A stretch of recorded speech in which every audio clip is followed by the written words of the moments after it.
The history of Tibet can be broken up into four main periods. The most recent and most relevant in our lives today is the period of 1950 to the present.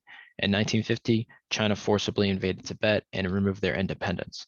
Thousands were killed and thousands fled to nearby countries. Tibetans reject Chinese rule to this day, but China still currently has control. The archaeological record of the region dates back human movement in the area to around 15,000 BP. Permanent settlements were thought to have started around 5,000 BP.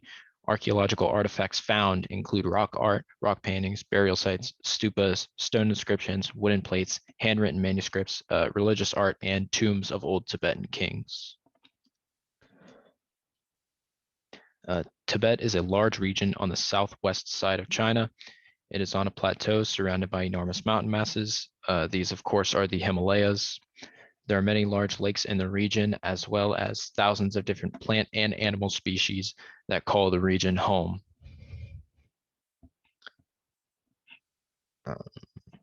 Two cultural artifacts from Tibet would be Tibetan prayer beads called malas and the Buddhist prayer bell. The prayer beads are comprised of 108 beads that are traditionally made from wood of the Ficus religiosa tree. And monks usually wear these beads and often count them while praying. And the prayer bell is a bell that's rung in order to evoke the protection from deities. The Tibetans follow a lunar calendar, as such as a 29.5 day synodic cycle similar to Chinese and Hindu calendars, but they all have their differences. Also similar to a Chinese calendar, each year is assigned an animal and an element. There are 12 different animals and 5 different elements. The Tibetan language is unique on its own with 30 consonants and 4 vowels. Among Asian languages, Tibetan is second only to Chinese for the oldest depth of historical record. Tibetan is also related to the languages of Burmese and Chinese, meaning that they theoretically stem from an ancient language that no longer exists. One cultural word from Tibetan is Shambhala. It's a mythical place said to be somewhere in Inner Asia. Shambhala is written about in the Kalachakra, which are a series of ancient Buddhist texts. And a cultural phrase would be Om Mani Padme Hum, which directly translates to praise the jewel in the lotus and is the most common mantra said in Tibetan culture. The formal socialization process Tibetans used to go through prior to Chinese takeover would be religious and in monasteries. Now Tibetans go through traditional schooling and it's sometimes done in Mandarin, which makes Tibetan children more prone to learn Mandarin. Still, Tibetans do go through their traditional socialization process of learning about Buddhism. Before the Tibetans adopted Buddhism, there was a different religion dominant in the area from the indigenous peoples called Bon. Bon is an animistic religion with many gods and other deities. Bon has actually influenced the Tibetan Buddhism we know today in many ways, which makes it different from other forms of Buddhism. The basic principle of Tibetan Buddhism is that the Buddha shows the Dharma, which is the teaching or law to the people, and then it is up to the people to follow the path to attain enlightenment. The Buddha is believed not to be a god, but just a man who attained enlightenment. But there are, of course, many prominent supernatural beings, such as gods, deities, etc., mixed throughout the Buddhist religion.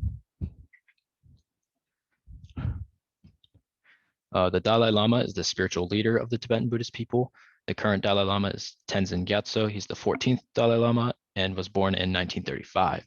In 1959, during the Chinese invasion, he was forced to leave Tibet and fled to India, where he still currently resides.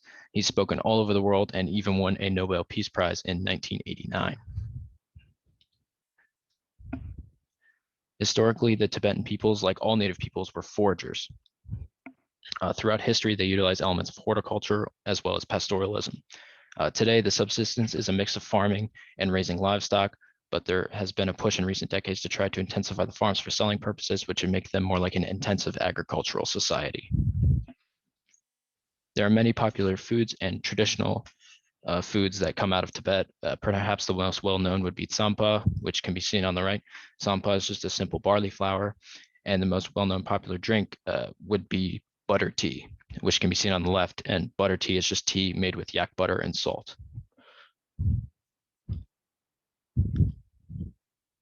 Vegetarianism has been an important aspect of Buddhist and therefore Tibetan culture since the 10th century. Tibet hasn't always been a vegetarian society. However, some people choose to eat meat, some choose not to. Some are poor and have no choice but to be vegetarian since meat has historically been expensive. Many Tibetans want to be vegetarian but choose to eat meat as a way of staying healthy.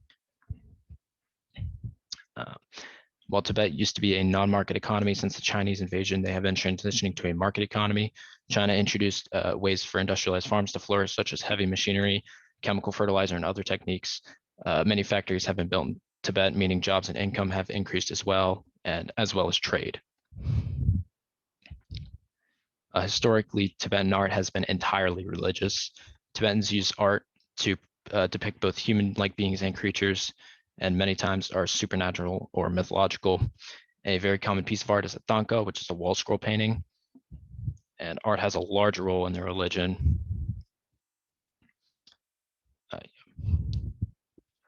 Prior to the Chinese invasion in 1951, Tibet had a theocratic government, which the Dalai Lama was the supreme religious head of. In 1965, Tibet was formally named an autonomous region by China, and China began to separate the powers of religion and civil administration. Today, the political system is governed by China, as they claim that Tibetan is an important historical part of China. Tibet's informal education history has been education from parents and peers. As for formal education, we know that in 1959, the education that Tibetans would receive would come from monasteries.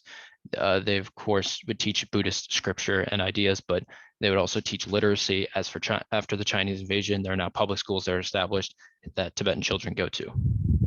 Like all cultures, Tibet has its own unique marriage system, but the interesting thing is that the system, in the system, polygamy is very popular. And the type of polygamy that's popular is polyandry, which is when multiple men marry one woman. When it's usually seen the other way around in most cultures, where multiple men or multiple women marry one man. In regard to women's role in society, they're generally equal to men, and that they can choose who to marry, stay single if desired, and choose their career. They're generally equal in most terms, except for the fact that there are fewer leadership roles, and that nuns have historically been denied higher education. This is changing now that the current Dalai Lama is encouraging nuns to attain higher education as monks.